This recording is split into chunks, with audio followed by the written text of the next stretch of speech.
ఈరోజు మన మధ్య ఎవరైనా ఉన్నారా?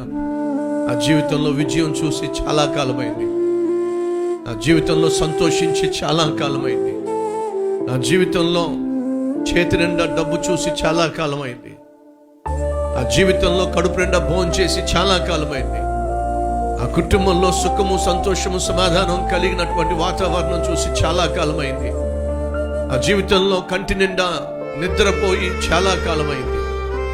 ఏదైతే నీ జీవితంలో చాలా కాలమైందని చెప్పి రోధిస్తున్నావో, బాధపడుతున్నావో, ప్రియ సహోదరి సహోదరుడా వినో, ఈరోజు చాలా కాలంగా నువ్వు పడుతున్న బాధకు వేదనకు నా ప్రభువు ఫుల్ స్టాప్ పెట్టబోతున్నాడు. ఎలా? నీ ప్రార్థన ద్వారా, ఎలా? నీ పశ్చాత్తాపం ద్వారా, ఎలా? ఉండే వస్తువుల ద్వారా దేవుని ప్రతిఫలాన్ని ఇవ్వాలని ఆశ.